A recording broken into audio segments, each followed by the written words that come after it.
Assalamualaikum warahmatullahi wabarakatuh. Sehat anak-anak? Insya Allah sehat ya. Nah, pada video pertama ibu ini, ibu akan menjelaskan tentang bab pertama, dinamika rotasi dan keseimbangan benda tegar. Oke.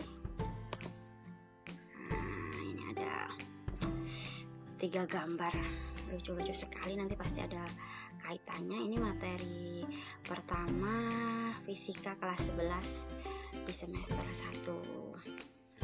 Lanjut anak-anak. Nah, ini materi dinamika rotasi ini ada di KD ke-1 yang tentang pengetahuannya, yaitu diharapkan kalian nanti bisa menerapkan konsep torsi, inersia, titik berat, dan momentum sudut pada benda tegar dalam kehidupan sehari-hari. Kedua, yang keterampilannya kalian bisa membuat karya yang menerapkan konsep titik berat dan keseimbangan benda tegar. Nah, sebelum kita masuk ke materi pembelajaran, ada baiknya kalian memahami prasyarat pengetahuannya. Ini ada 3 gambar. Apa persamaan dari 3 gambar ini? Sama-sama bergerak ya. Yang pertama itu gambar kinciran bergerak memutar, yang kedua roda berputar, yang ketiga orang berjalan walaupun jalannya jalan di tempat. Dinamika rotasi tadi kan, apa itu dinamika? Dinamika itu ilmu yang mempelajari gerak dengan memperhatikan penyebab dari benda bergerak. Apa sih sebabnya benda itu bergerak? Nah, gerak sendiri apa? Masih ingat kan? Ini juga bergerak lurus. Kalau lurus itu namanya gerak translasi. Yang gambar atas sama yang bawah ini namanya gerak rotasi. Ada juga gabungan gerak translasi dan rotasi. Tapi kita sekarang khusus memahami dinamika rotasi. Berarti yang kedua kita harus memahami apa itu gerak rotasi. Gerak rotasi adalah gerak yang mengalami perputaran. Ini berputar, yang atas sama yang bawah kiri ya, terhadap poros tertentu. Ada sumber rotasinya, poros itu pusat rotasi.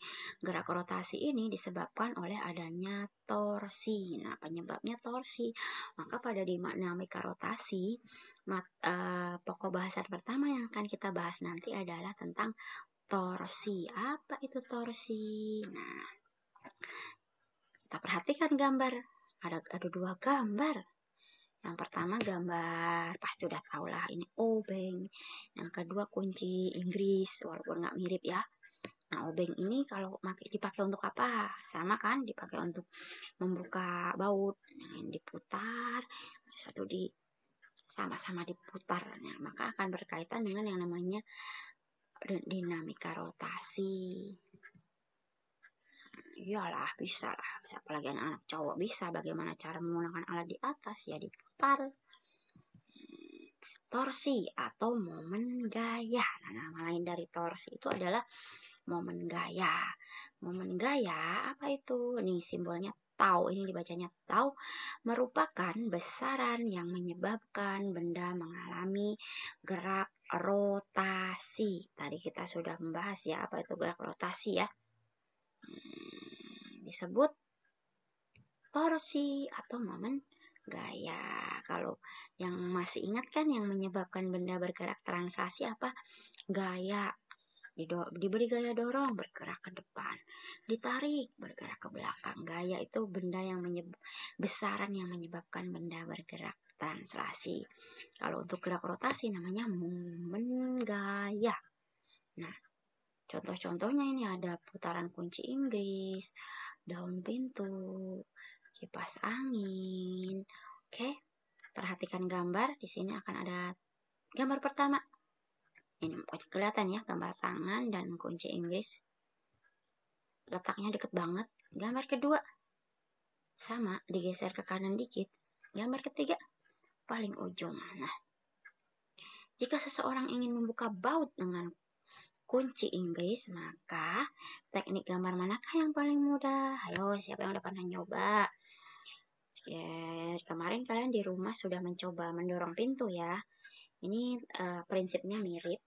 Jadi jawabannya adalah yang paling Gambar C boleh dicoba di rumah. Jadi semakin jauh dari pusat rotasi dengan kekuatan gaya yang sama, maka gambar C adalah teknik paling mudah untuk memutar baut. Nah, ini berkaitan dengan apa? Torsi tadi. Oke. Lalu apa saja ya besaran yang mempengaruhi momen gaya atau torsi?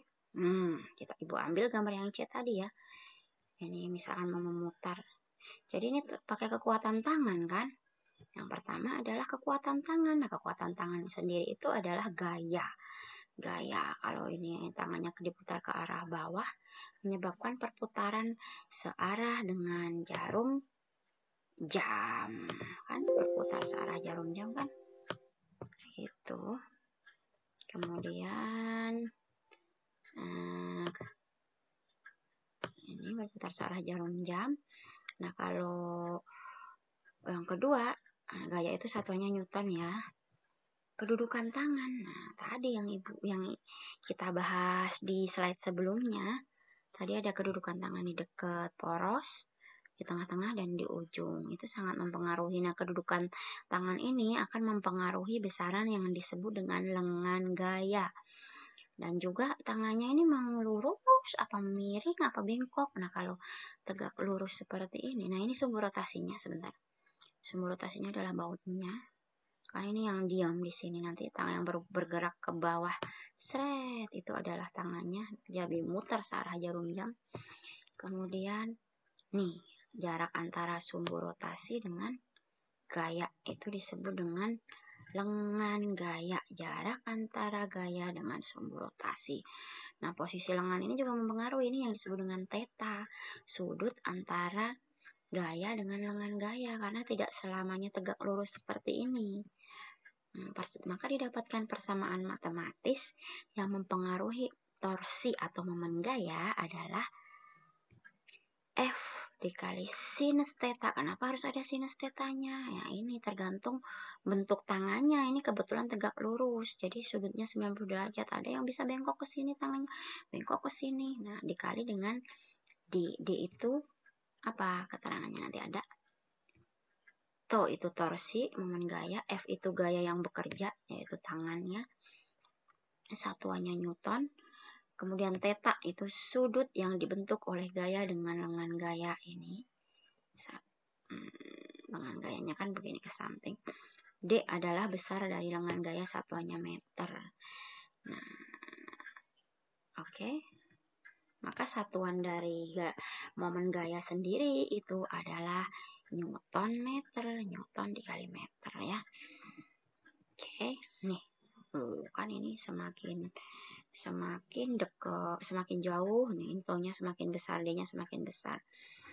Semakin dekat, taunya semakin kecil. Ini animasinya. Atau semakin besar gayanya, taunya juga semakin besar. Jadi momen gaya itu berbanding lurus dengan besar gaya. Besar gaya itu berarti tergantung dengan kekuatan tangan dan besar lengan gaya. Jarak antara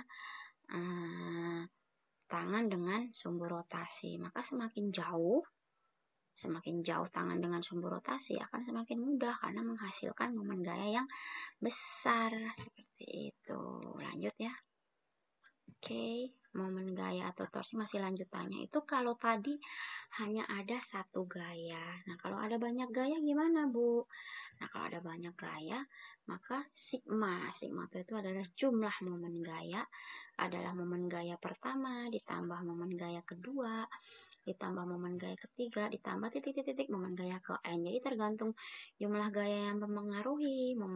Yang pertama itu gaya ke-1, momen tau 2 itu berarti momen gaya yang disebabkan oleh gaya kedua. Tau 3 adalah momen gaya yang disebabkan oleh gaya ketiga, dan tau N adalah momen gaya yang disebabkan oleh gaya ke N. Itu nanti tergantung kepada jumlah momen gaya yang ada di soal yang akan kalian temui. Jadi nanti Ibu kasih videonya sendiri untuk memecahkan persoalan tentang momen gaya yang dipengaruhi oleh banyak gaya. Lengan momen. Oke, aduh baterai Ibu habis. Nah, lengan momen. Baiklah.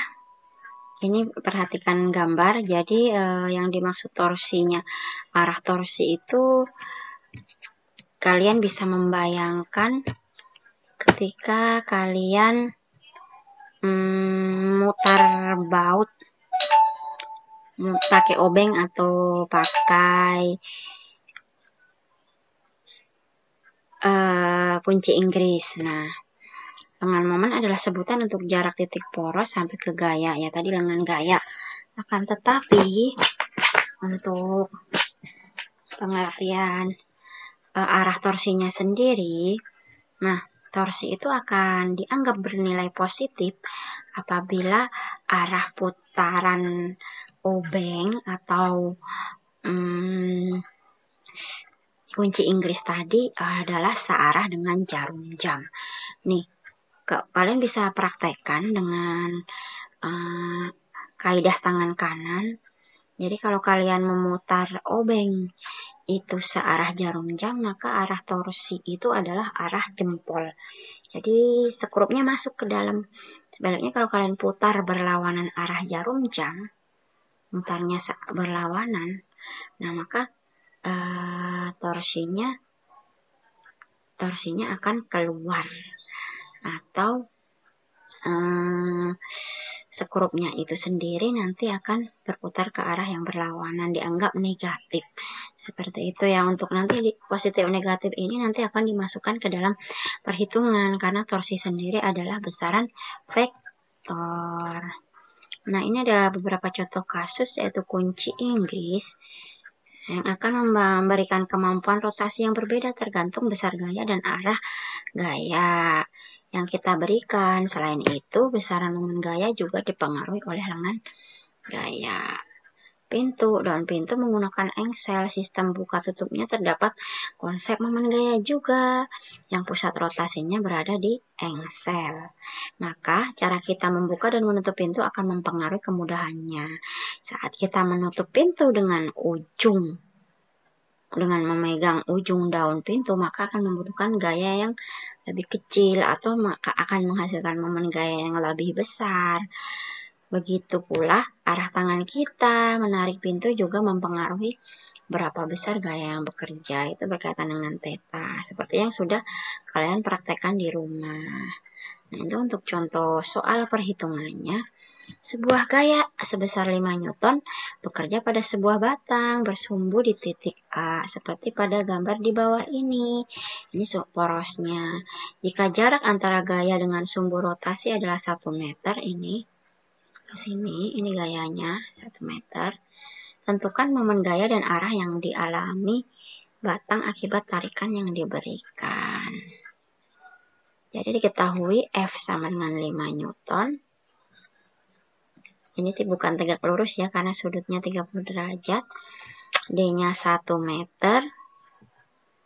Lengan gayanya, kemudian sudutnya 30 derajat.